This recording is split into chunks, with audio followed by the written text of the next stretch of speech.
Nikdy bych nevěřila, že obyčejná masáž změní můj život navždy. Ahoj, jmenuji se Eva, je mi 43 let a žiji v malém městě Nymburk, kde se zdá, že čas plyne pomalu a nic se tu nezmění.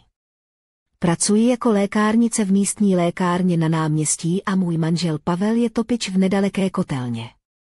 Naše dcerka studuje v Praze a my žijeme v domě, který je vždy uklizený a útulný, ale poslední dobou jsem cítila, že něco chybí, jako kdyby se ten klid a pořádek stal svázaným poutem, které mě dusí. Jednoho rána, když jsem se připravovala do práce, jsem se na sebe podívala do zrcadla na chodbě a viděla jsem jen prázdné oči unavené ženy, která ztratila sama sebe. Ten den jsem na nástěnce u pošty zahlédla jednoduchý leták s nápisem Masáže, relaxace a regenerace soukromý příjem v centru města. Byl tam jen telefonní kontakt, napsaný ručně. Zavolala jsem a ozval se klidný mužský hlas s mírným východočeským přízvukem. Jmenuji se Vlad, řekl a domluvila jsem si schůzku na sobotní večer. Říkala jsem si, že je to jen obyčejná masáž, žádné zázraky, jen doteky, aby mi připomněli, že mám záda, ramena a krk, že jsem pořád žena.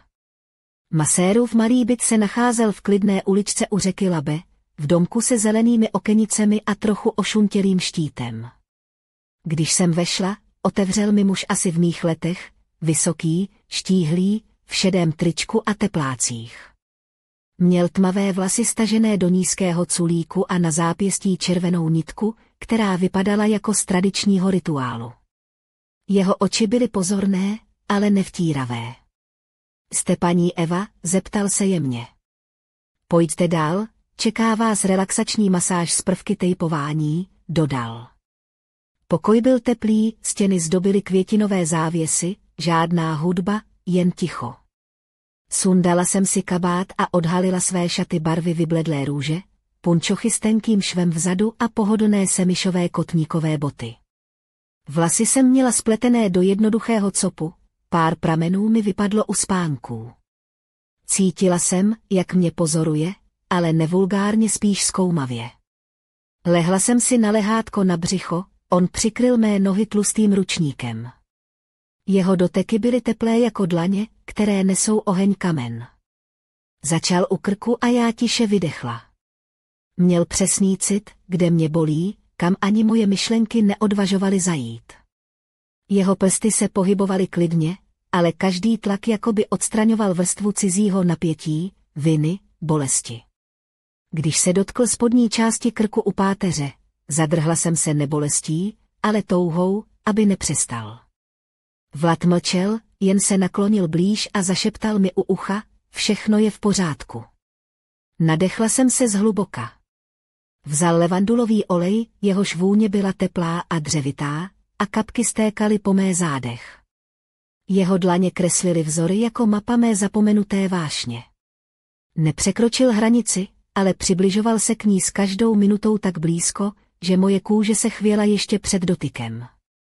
Zůstal u lopatek, pak pomalu sjel k okraji ručníku. Ruce se mi sevřely o kraj lehátka. Jeho dech zrychlil, ale držel rytmus, jako by stále dodržoval pravidla. Pak udělal pauzu a já věděla, že stojí těsně za mnou. Necítila jsem dotek, ale celé tělo vědělo, že je tam. Když jsem vstávala, tiše mi pomohl obléct župan. Jeho ruce se na chvíli dotkly mých ramen a v mé hrudi se něco sevřelo. Odejít znamenalo zanechat kus sebe tam, v té místnosti, na olejové látce lehátka. Ráno mi manžel Pavel položil otázku, jestli máme doma chleba. Odpověděla jsem, že koupím cestou, ale oči mi zabloudily k oknu a myslela jsem na Vlada, na jeho prsty, které jakoby hladily ne kůži, ale mé vnitřní úzkosti. Večer jsem mu napsala zprávu, máš volno zítra, odpověď přišla rychle, ano, čekám tě ve stejný čas, věděla jsem, že to už nebude jen masáž. Večer dalšího dne jsem dorazila o něco dřív. Srdce mi bylo jako zvon, nešlo o obyčejnou návštěvu, šla jsem tam jako žena, která touží po něčem víc než jen po doteku. Oblékla jsem si černou sukni sahající ke kolenům, k ní husté grafitové punčochy s jemným geometrickým vzorem a jednoduchý béžový rolák. Vlasy jsem nechala rozpuštěné, poprvé po dlouhé době. Chtěla jsem se cítit krásná, i kdyby to nikdo nahlas neřekl. Vlad mě přivítal u dveří bez slov, jen pokývl hlavou a ustoupil, aby mě pustil dovnitř. V místnosti už hořela svíčka a vzduch byl prosycen vůní santalového dřeva s nádechem muškátu. Sundala jsem si boty, pověsila kabát na háček a bosá prošla po dřevěné podlaze. Gestem mě pozval, abych si lehla na lehátko. Všechno bylo jako minule a přitom úplně jiné. Když mi přikryl nohy ručníkem a položil ruce na ramena, hned jsem pocítila jiný rytmus, pomalejší, vědomý. Jeho dlaně už neprohřívaly svaly jen mechanicky, ale jako by ptali o svolení každý centimetr mé kůže. A já mu mlčky dovolovala. Jeho ruce sjely po zádech dolů, zastavily se u spodní části páteře. Jemný tlak mě opět rozvibroval, ale tentokrát to nebyla bolest, nýbrž vlna nečekaného vzrušení. Vlad pochopil, co se ve mně děje, a tiše zašeptal: všechno je v pořádku, přikývla jsem, překvapená vlastním hlasem, který zněl jinak, než bych čekala. Vzal olej z vůní z kořice, štiplavé a teplé jako peliněk, a jeho ruce byly ještě teplejší než minule. Přistupoval k hranici, kterou nechtěl překročit, ale byl tak blízko, že každé jeho pohlazení vyvolávalo v mém těle předtuchu. Pohlédla jsem na okraj ručníku, který se nepatrně posunul, a sevřela ho prsty. Jeho dech se zrychlil, ale stále držel svůj rytmus, jako by si stále hlídal hranice masáže. Pak udělal nečekanou pauzu a já pocítila jeho přítomnost přímo za sebou, aniž by se mě dotkl. To napětí bylo nesnesitelné. Když jsem se posadila, pomohl mi rozložit župan a jeho ruce se na pár vteřin dotkly mých ramen krátce, ale dost na to, aby mi srdce poskočilo. V tu chvíli jsem věděla, že tahle masáž už není jen o uvolnění svalů. Bylo to něco mnohem hlubšího, něco, co mě měnilo. Odejít z té místnosti bylo jako odejít z jiného světa, ale zároveň jsem věděla, že se tam brzy vrátím. Vrátila jsem se domů s pocitem, že jsem našla kousek sebe, který jsem dlouho ztrácela. Pavel si ani nevšiml mé změny, ptal se jen na chleba, ale já už měla v sobě tajemství, které jsem měla jen já a Vlad. A právě to tajemství mě přivedlo k další návštěvě, která slibovala být ještě intenzivnější než ta první. Ten den jsem se připravovala jinak. Už to nebyla obyčejná návštěva maséra, ale něco, co mě mělo posunout dál. Oblékla jsem si vínově červené šaty, které přiléhaly, ale zároveň zůstávaly elegantní a decentní. Pod nimi jsem měla tmavé hedvábné spodní prádlo, ne pro něj, ale pro sebe, abych si připomněla, že jsem žena, že mám právo cítit se krásná a žádoucí. Vlasy jsem si svázala do nízkého drdolu a do uší si dala tenké náušnice s granátem, které mi dodávaly pocit tajemna a síly. Do bytu, kde Vlad provozoval své služby, jsem vstoupila s vědomím, že už nejsem jen jeho klientkou. U dveří mě přivítal pohledem, který nebyl překvapený, ale spíš uznalý. Neřekl ani slovo, jen tiše pokývl hlavou a pustil mě dál. V místnosti byla jen slabá lampa nad lehátkem, vzduch prosycený vůní kadidla a pepře. Okamžitě jsem pocítila v těle teplo, které postupně začalo pronikat do každé buňky. Sundala jsem kabát a pomalu se svlékla nejdřív punčochy, pak sukni, až jsem zůstala jen v hedvábném body. Vlad se na mě díval s respektem, který byl zároveň plný něhy a porozumění. Lehla jsem si na lehátko a on začal masáž, ale tentokrát nejen tak obyčejně. Jeho doteky byly hluboké, meditativní, jako by četl mou duši rukama. Začal u mých chodidel, kde jemně masíroval klenbu nohy, tlačil na body, které uvnitř mě vyvolávaly vlnu tepla a vzrušení. Zavřela jsem oči a nechala se unášet jeho rukama, které kreslily neviditelné obrazce po mém těle. Postupně stoupaly k mým bokům, kde ručník ležel jen lehce položený, chránil mou intimitu, ale zároveň dovoloval pocit blízkosti. Pak přišel moment, kdy mi Vlad tiše položil otázku, svlékneš si šaty sama, jeho hlas byl klidný, ani trochu netrpělivý, spíš očekávající. Neodpověděla jsem, jen jsem pomalu rozepnula ramínko a nechala látku sklouznout z ramene. Zůstala jsem v těsném body a on se na mě díval jako na svatý obraz, bez jakéhokoliv náznaku chtíče. Jeho ruce se pomalu dotýkaly mého těla, začal od krku přes hrudník, zpomaloval, jako by chtěl každý dotek prodloužit do věčnosti. Pak najednou vytáhl z police tenkou červenou nitku, podíval se mi do očí a pomalu ji uvázal na mé zápěstí. To je znamení, zašeptal, dříve bylo vše tvé, teď je to moje. Cítila jsem, jak se mi v těle rozlévá zvláštní teplo, jako by ta nitka byla poutem, které mě spojuje s tajemstvím, které jsem teprve začala objevovat. Ležela jsem na zádech, oči zavřené, a přijímala jeho doteky, které už nebyly jen o svalech, ale o něčem mnohem hlubším. V jeho rukou se mé tělo stalo posvátným chrámem, kde se hraniční linie mezi masáží a něčím víc začala rozplývat. Když nakonec skončil, aniž by mi nitku sundal, pohladil ji jen prstem a řekl, noste ji, dokud to nebude tvoje součást. Odejít z té místnosti byla výzva, ale já věděla, že se tam musím vrátit. Ten večer jsem seděla doma, dotýkala se té červené nitky a cítila, že už nejsem stejná žena jako předtím. Ta nitka byla víc než jen ozdoba, byla to brána do nového světa, kde jsem mohla být zase sama sebou.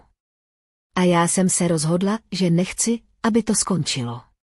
Už jsem nebyla jen lékárnice z Nymburka, ale žena, která začíná znovu dýchat. Ten další večer jsem přišla do bytu s lehkým napětím, které se mísilo s očekáváním. Na sobě jsem měla lehké bortou šaty v jemném saténovém stylu, které přiléhaly k tělu, ale nechávaly prostor pro představivost. Pod nimi bylo černé krajkové prádlo, které jsem si vybrala pro sebe, abych si připomněla svou ženskost a sílu. Vlasy jsem měla stažené do elegantního drdolu a v uších tenké náušnice z granáty, které mi dodávaly pocit tajemství a odvahy. Vlad mě přivítal tiše, bez slov, jen pokývl hlavou a vedl mě do místnosti, kde hořely svíčky a vzduch byl prosycený vůní bergamotu a teplého pyžma. Cítila jsem, jak se atmosféra změnila, nebylo to jen o masáži, ale o něčem mnohem hlubším, téměř posvátném. Sundala jsem si kabát, pak pomalu rozepnula černé punčochy, sukni a zůstala v krajkovém body. Vlad mě sledoval s respektem a něhou, které se nedaly popsat slovy. Lehla jsem si na lehátko a on začal masáž, ale tentokrát s úplně jiným přístupem. Jeho doteky nebyly mechanické, ale meditativní, jako by vnímal každý můj nádech a výdech, každý záškup svalů, každý nevyřčený pocit. Začal u mých chodidel, pomalu masíroval klenbu a tlakem na citlivá místa ve mně vyvolával vlnu tepla, která postupně stoupala vzhůru. Zavřela jsem oči, nechala se unášet jeho rukama, které kreslily neviditelné vzory na mé kůži. Postupoval k mým bokům, kde ručník ležel jen lehce, chránil moji intimitu, ale zároveň dovoloval pocit blízkosti a bezpečí. Pak přišel moment, kdy mi Vlad tiše položil otázku, svlékneš si šaty sama, jeho hlas byl klidný, bez nátlaku, spíš očekávající. Neodpověděla jsem, jen pomalu rozepnula ramínko šatů a nechala látku sklouznout z ramene. Zůstala jsem v těsném body a on se na mě díval s úctou, bez jakéhokoliv náznaku chtíče, spíše s něhou a porozuměním. Jeho ruce se pomalu dotýkaly mého těla, začal od krku přes hrudník, zpomaloval, jako by chtěl každý dotek prodloužit do věčnosti. Pak najednou vytáhl z police tenkou červenou nitku, podíval se mi do očí a pomalu ji uvázal na mé zápěstí. To je znamení, zašeptal, dříve bylo vše tvé, teď je to moje. Cítila jsem, jak se mi v těle rozlévá zvláštní teplo, jako by ta nitka byla poutem, které mě spojuje s tajemstvím, které jsem teprve začala objevovat. Ležela jsem na zádech, oči zavřené, a přijímala jeho doteky, které už nebyly jen o svalech, ale o něčem mnohem hlubším. V jeho rukou se mé tělo stalo posvátným chrámem, kde se hraniční linie mezi masáží a něčím víc začala rozplývat. Když nakonec skončil, aniž by mi nitku sundal, pohladil ji jen prstem a řekl, noste ji, dokud to nebude tvoje součást, odejít z té místnosti byla výzva, ale já věděla, že se tam musím vrátit. Ten večer jsem seděla doma, dotýkala se té červené nitky a cítila, že už nejsem stejná žena jako předtím. Ta nitka byla víc než jen ozdoba, byla to brána do nového světa, kde jsem mohla být zase sama sebou. A já jsem se rozhodla, že nechci, aby to skončilo. Už jsem nebyla jen lékárnice z Nymburka, ale žena, která začíná znovu dýchat. Ten večer, kdy jsem vstoupila do bytu, jsem cítila, jak se moje srdce rozbušilo rychleji než kdy předtím. Na sobě jsem měla tmavě vínové šaty, které obepínaly mé tělo, ale stále zůstávaly elegantní a decentní. Pod nimi bylo černé hedvábné spodní prádlo, které jsem si vybrala pro sebe, abych si připomněla, že jsem žena, plná tajemství a síly. Vlasy jsem měla stažené do nízkého drdolu a v uších jemné náušnice s granátem, které dodávaly mojí tváři jemný lesk. Vlad mě přivítal tichým pokývnutím hlavy, bez slov, jako by nás obklopovalo tichoplné očekávání. V místnosti hořely svíčky a vzduch byl prosycený teplou, kořeněnou vůní bergamotu a pyžma. Vše bylo připraveno k tomu, aby se něco změnilo, aby mé tělo a duše zažili něco, co šlo za hranice obyčejné masáže. Pomalu jsem si sundala kabát, rozepnula punčochy, sukni a zůstala jen v černém krajkovém body. Vlad mě sledoval s úctou a něhou, která mě zahřívala na těle i na duši. Lehla jsem si na lehátko a on začal masírovat mé chodidla a pomalu stoupal vzhůru po mých tělech, jako by se snažil najít každý kousek mého napětí a uvolnit ho. Jeho doteky byly meditativní, hluboké, jako by četl mou duši rukama. Každý jeho pohyb byl přesný, jemný, ale zároveň pronikavý. Když dosáhl mých boků, ručník spočíval jen lehce a dovoloval pocit blízkosti, který mě zároveň uklidňoval i vzrušoval. Pak přišel moment, kdy tiše zeptal, svlékneš si šaty sama, jeho hlas byl klidný, bez nátlaku. Pomalu jsem rozepnula ramínko šatů a nechala je sklouznout z ramene. Zůstala jsem v body a cítila jsem jeho pohled plný úcty a něhy, bez jakéhokoliv chtíče. Vytáhl tenkou červenou nitku z police a pomalu mi ji uvázal na zápěstí. To je znamení, zašeptal. Dříve bylo vše tvé, teď je to moje, pocítila jsem zvláštní teplo, které se rozlévalo mým tělem, jako by ta nitka byla poutem spojujícím nás v tajemství, které jsem teprve začala objevovat. Ležela jsem na zádech, přijímala jeho doteky, které už nebyly jen o svalech, ale o něčem hlubším.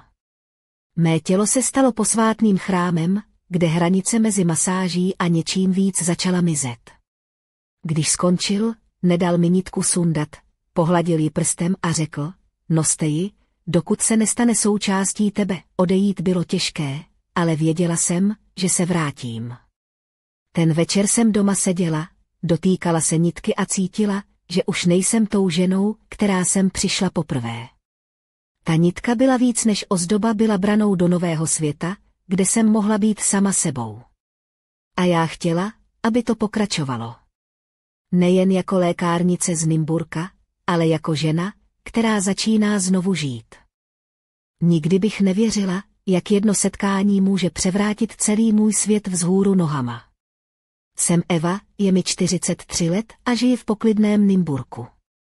Už dlouho jsem byla jen stínem sama sebe, lékárnice, manželka, matka.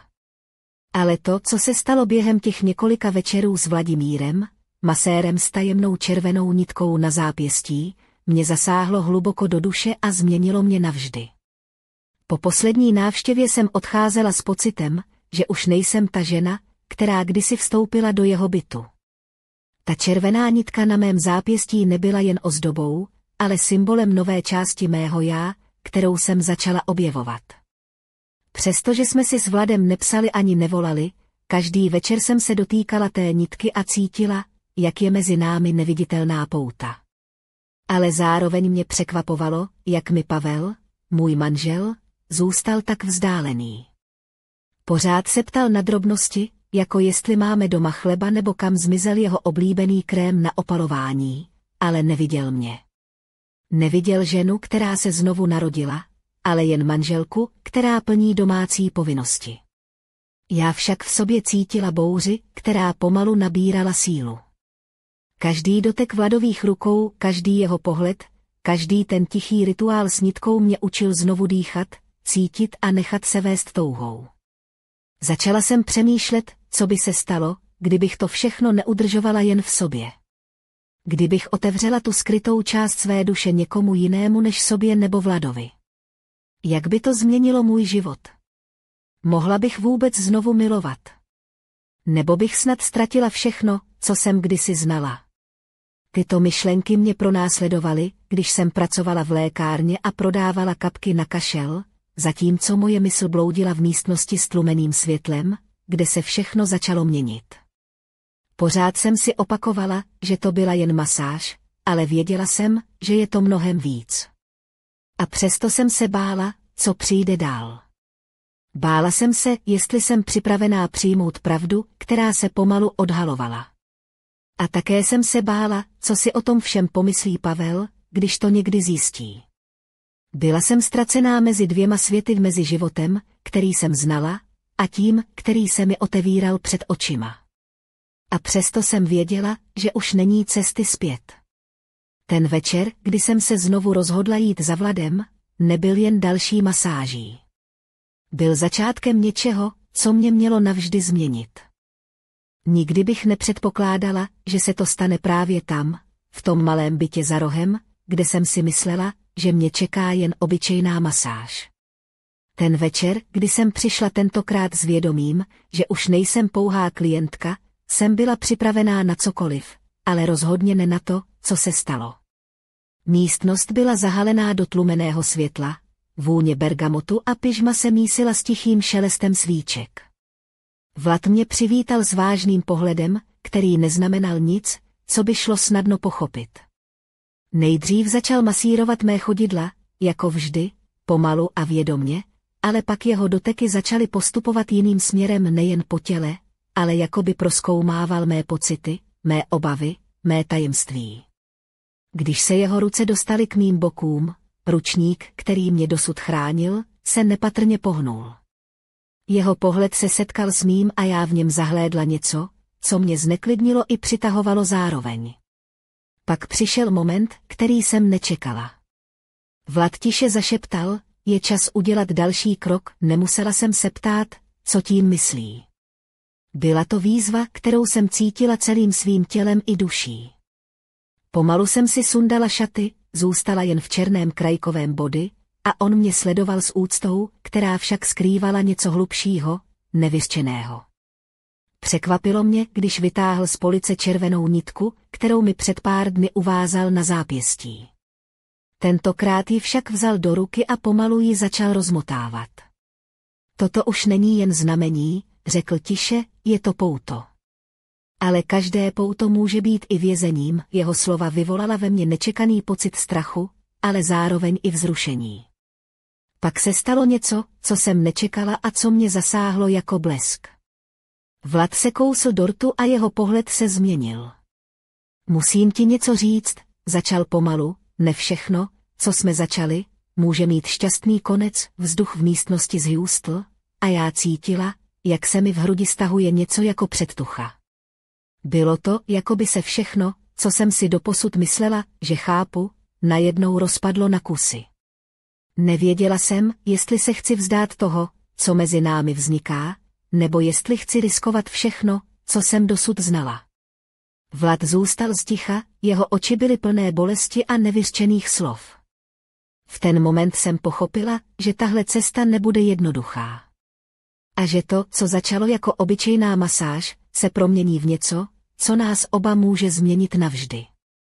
A já jen tiše čekala, co přijde dál, zatímco se ve mně mísily strach, touha a nejistota.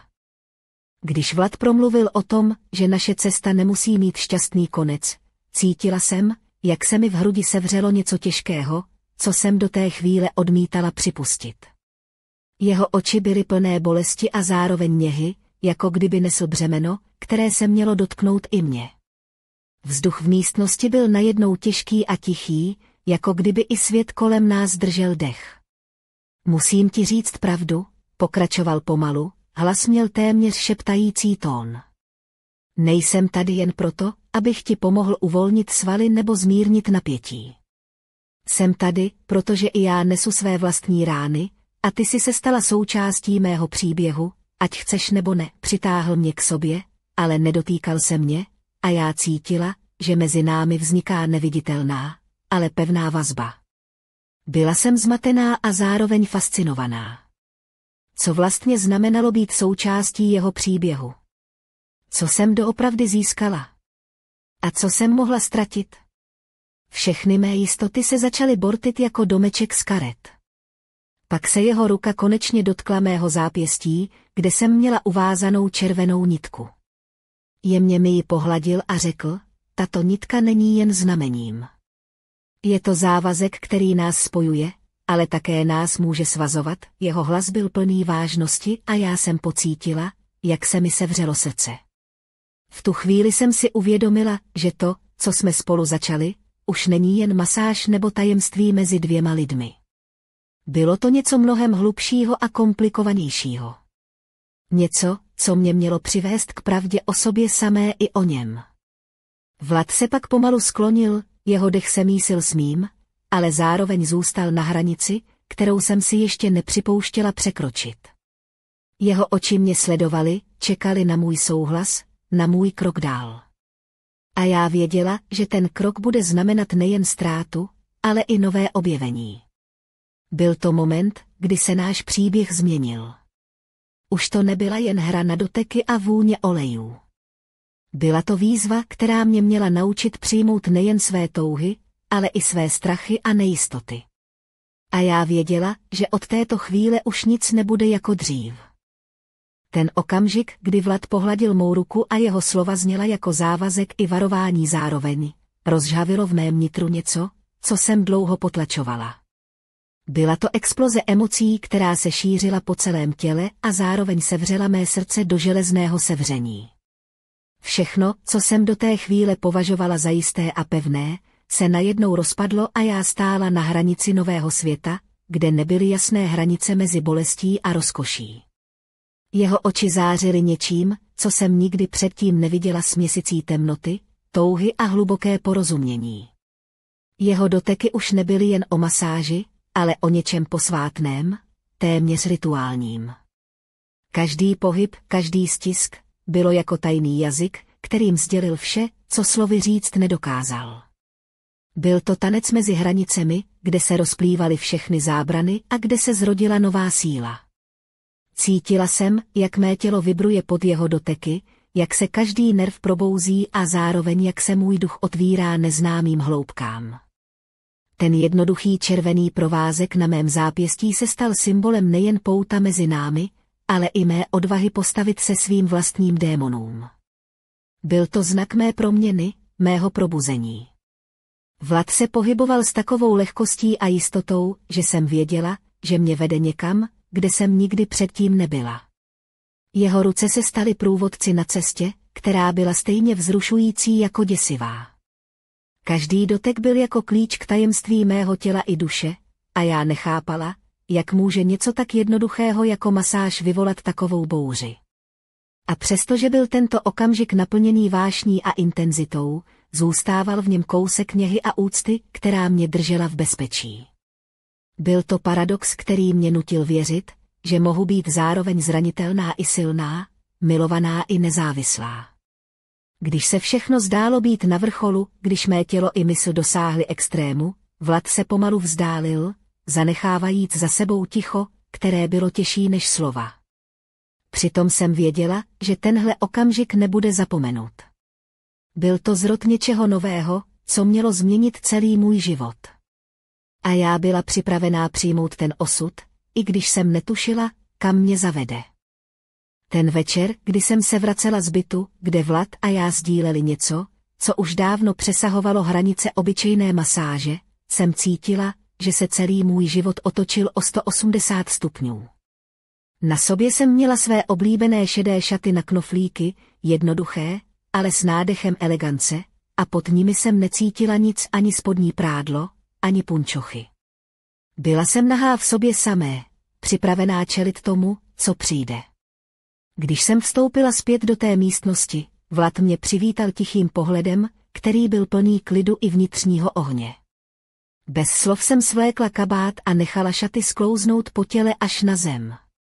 Zůstala jsem jen v těle a duši, otevřená, zranitelná, ale zároveň silná. Jeho ruce se dotýkaly mého těla s něhou a respektem, který jsem nikdy nezažila. Každý pohyb byl rozloučením i novým začátkem. Když mi pomalu rozepínal knoflíky, cítila jsem, že to není jen svlékání šatů. Bylo to svlékání starých strachů, pochybností, bolesti. Lehla jsem si na lehátko, tentokrát s obličejem vzhůru, připravená přijmout vše, co mělo přijít.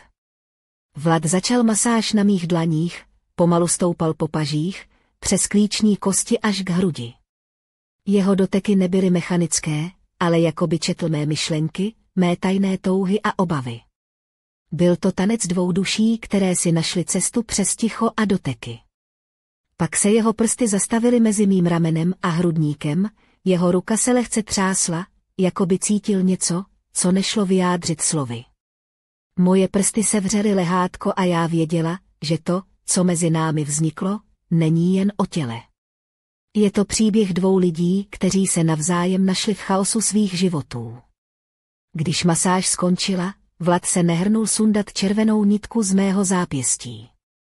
Jen ji jemně pohladil a řekl tiše, noste ji, dokud to nebude součástí tebe, pak mě zvedl do náruče, lehce jako pírko, posadil na okraj lehátka a políbil na rameno, krk a konečně i na čelo.